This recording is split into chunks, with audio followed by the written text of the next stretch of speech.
It is that time of the month again where I make a favorites video, and I have quite a few products here. I'm trying to count, but I can't count. But I have a lot of products here, so I'm pretty excited about this video. The first favorite that I have here is actually a face product.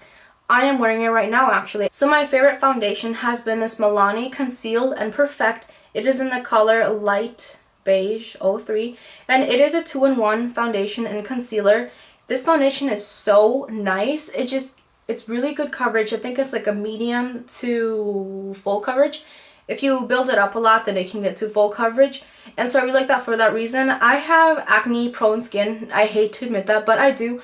And I get it a lot on my cheeks, so that's kind of where I concentrate the foundation. And not only does this like hide all of that stuff, but it also lasts a while. I think I was wearing it for 8 hours one day. And right here is where I get most of my patchiness when I wear the foundation that I usually wear, and that did not happen with this foundation, so I'm very pleased about that. The foundation that I had been using before that one is actually this Revlon Photo Ready Airbrush Effect. While I kept buying this foundation over and over again, I only ever really bought it because it was one of the only foundations that I could find that matched me.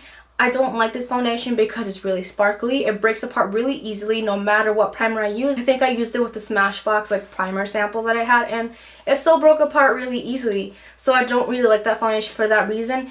And I have decided to go on the hunt for like a really good foundation. And then I had finally settled on like the new Wet n Wild Photo Focus foundation because like Tati, Glam Life Guru, she raved about it, so I decided to go out and try it. And while I did initially like those foundations, they ended up not working for me at all. The problem with those foundations and drugstore foundations in general is that the lighter the color gets, the pinker the undertone. Even if the foundation line specifies that it's like a warm or neutral, the color still gets really, really pink, and it's annoying because I don't have pink undertones, I have yellow undertones, so it's really hard for me to find a really good drugstore foundation. And while I could just go out to Sephora and get myself a really nice $40 foundation, it's just not practical for me, so that's why I don't do that. That's why I stick to the drugstore. And so finally I ended up finding this one at the Walmart I was at. I picked it up and I loved it. I like it a lot. It's a good foundation. I'm gonna keep wearing it from now on. It'll probably just be my go-to from now on. I actually got a primer from Milani too, although I have a suspicion that's not really doing anything. Alright, since I am talking about face products, I thought I would talk about my next one. Is this Wet n Wild MegaGlo Highlighting Powder. This is in the color Precious Petals, but this one I mostly bought just because I really wanted like a highlight color that I could use in my cheeks, and I had been looking for something to replace my Physicians Formula like shimmer bricks, because although I really like those, it just wasn't practical for me to have because I didn't use half the product. Like the highlight colors came in like tiny little pans, and I only ever used like the first row and that was it. The rest of it kind of went to waste, so I don't want to repurchase something that I won't even end up using. And also it came with like a mirror in the back, which I don't really use. That's what I don't like about Physicians Formula products, is they come with an extra mirror, an extra brush. It's like, I don't use that stuff. Don't give me that stuff. Give me like a flat pan like this, like something really like this. This is what I want. And so I bought this thinking it could replace that, and while I do really like it, I like it a lot. It's a nice highlight color.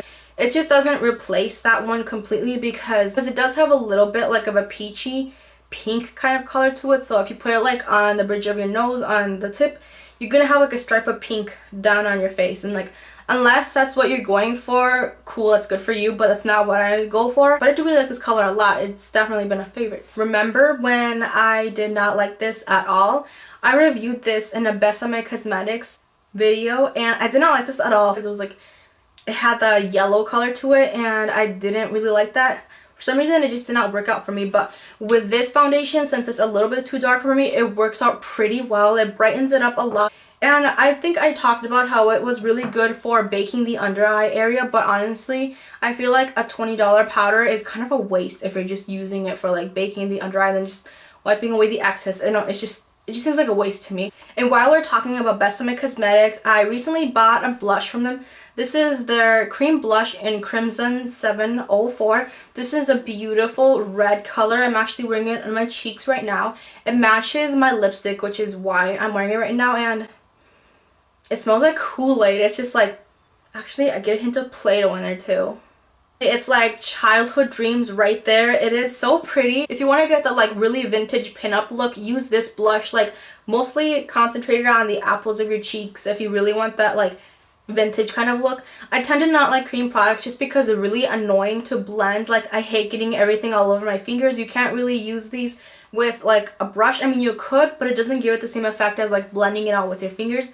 But otherwise, this is a really beautiful color. It's nice on the cheeks, gives that like really subtle like flush look. And I have a fashion favorite this month. Usually I don't really have fashion favorites because like I'll let you in on a little bit of a secret, but I basically wear the same thing every day. I wear like a black shirt, black pants, and that's kind of my uniform, so I don't really switch it up a lot. But this month I have these boots as my favorite. They are by the brand Sugar. They're my favorite. They're so comfortable. The heel is really low, so I can wear them like for long periods of time, like up to like 4 hours, and like my feet only get a little bit of sore, but it's like mostly like bearable. I tend to stick to the same shoes forever. Before those, I wore like a pair of wedge booties that I bought at like Forever 21. I still have them. I still wear them, just not as often. They're not my go-to shoe anymore. These are my go-to shoe now. Moving on to my next favorite, I have an Essie nail polish here. I don't know what this one is called because I ripped off the sticker like I tend to do. But this color is so beautiful. It's actually what I'm wearing right now on my nails. And I like this color a lot because while it's beautiful, it lasts a long time. Like, I think I've been wearing this color on my nails for about 3 weeks. Well, I do need a touch up because there's a little bit of nail polish missing there. It's not horrible, like it's not completely cracked, like I don't have like huge missing pieces. Like, only this nail needs like a really, like it needs a touch up desperately because so much of it is missing. But for the most part, this lasts a really long time. The drawback with this though is that it's really goopy. I don't know if this was because maybe it was sitting on the shelf for too long. And it also takes forever to dry. I think I put this on my fingers and I had to wait 2 hours for it to dry.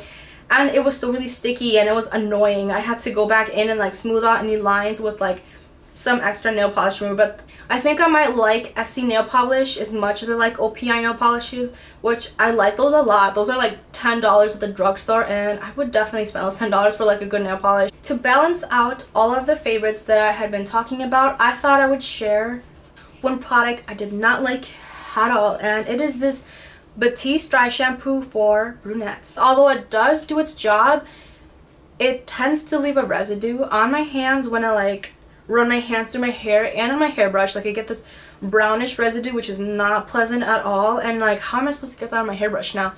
And it has this annoying brown overcast, so it's kind of annoying, and leaves residue all over like my fingers, my brushes. I don't even know if it leaves like a residue on like clothing because all I ever wear are black clothes, so I can't really tell.